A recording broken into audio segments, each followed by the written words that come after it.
Pero además nos dicen, según las respuestas que nos dieron los ministros, nos han dicho frente a las actividades de las bases militares de los Estados Unidos en Colombia, ellos nos dicen que esas actividades serán las que convengan las partes en el marco de los objetivos. Dicen que deberán ser autorizadas por autoridades colombianas, se respetará el ordenamiento jurídico de cada parte, que estará de acuerdo con la Carta de las Naciones Unidas, la igualdad soberana, la integridad, el principio de no intervención, etcétera, etcétera. Pero nosotros, aquí lo que cuentan son los hechos. Y el historial de los Estados Unidos, justamente, no es para ofrecernos ninguna confianza frente a los compromisos que adquieren. Veamos. Estados Unidos tiene una larga historia de violaciones a la soberanía de los países y de atropello al derecho internacional.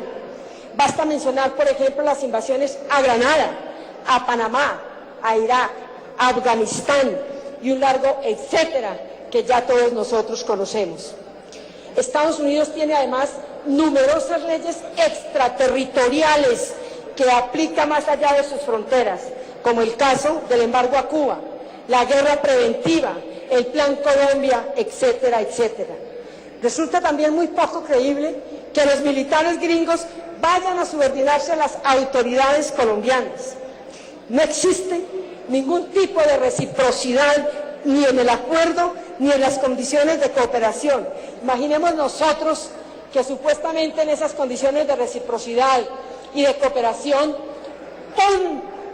unos generales colombianos puedan ir a los Estados Unidos, allá, a una de sus centros, de sus bases, a mandar. Eso no le cabe a nadie en la cabeza. La verdad es que es simple y llanamente una palabrería para engañar incautos. Luego nos dicen que el control de operaciones ofensivas contra terceros, nos dicen que no, que el objetivo es que según los ministros el objetivo es combatir amenazas internacionales como tráfico de drogas y terrorismo y no realizar operaciones ofensivas contra terceros estados.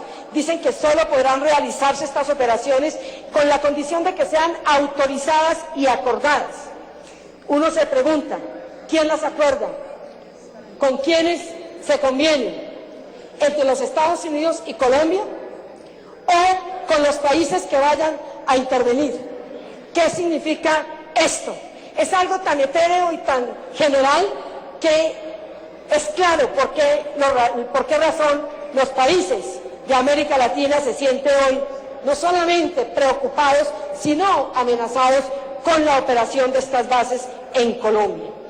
Es importante, señor presidente, que lo primero que tenemos que decir es que estas formalidades, más allá de las formalidades que queden allí expresas, lo cierto es que en estas bases militares, o llámense centros de cooperación o centros de avanzadas operativas, es que aquí habrán tropas, habrán armamentos, habrán equipos que serán propiedad de los Estados Unidos y operados por norteamericanos, y que se diga lo que quiera, Estados Unidos va a disponer de bases militares en Colombia. Estos son elementos, señor presidente, que nosotros tenemos que tener en cuenta cuando se trata de esta decisión que es tan importante y que desde luego van a sentar un precedente más de la manera como nuestro gobierno es servil con los intereses de los Estados Unidos. Y es un elemento curioso que mientras que los Estados Unidos es el Congreso el que autoriza el número de unidades militares que se desplazarán, en este caso, a Colombia, el Congreso colombiano no le interesa. Aquí simplemente dicen que será el gobierno y de manera discrecional que dirá, de acuerdo a los convenios que hagan, cuál será el personal que se va a traer. Es decir, nos respetan tan poquito, vale tan poquito esta instancia congresional para el gobierno de Colombia, que ni siquiera es tenida en cuenta para que se cumpla con la Constitución Nacional. Y con esto, señor presidente, quiero concluir. ¿Es legal o ilegal este acuerdo de cooperación, entre comillas, que quiere suscribir el gobierno colombiano con los Estados Unidos para permitir la operación en nuestras bases de las unidades militares de los Estados Unidos? Lo primero que hay que decir es que este no es un convenio de los tantos que han habido aquí. Este es un convenio que cambia en su modalidad. Es un convenio que tiene un contexto distinto. Es un convenio que va más allá de lo de Manta, porque en Manta era la lucha contra el narcotráfico. Este convenio con Colombia va más allá, es la lucha contra el narcotráfico, la lucha contra el terrorismo y otras amenazas internacionales. Este convenio violenta la Constitución Nacional, que habla del tránsito de tropas.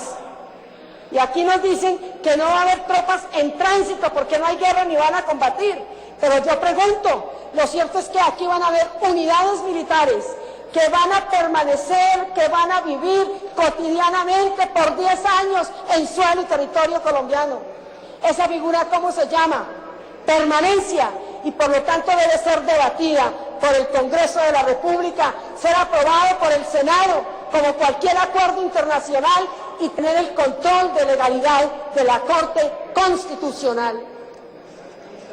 Señor presidente, consideramos entonces que es de vital importancia que este convenio sea trabajado fundamentalmente por el Congreso de Colombia, pero sobre todo que Colombia se abstenga de firmarlo, porque eso implica violación de la soberanía nacional, y esa soberanía nacional es la que pone la dignidad del país en el concierto de las naciones fundamentalmente. Gracias, señor presidente.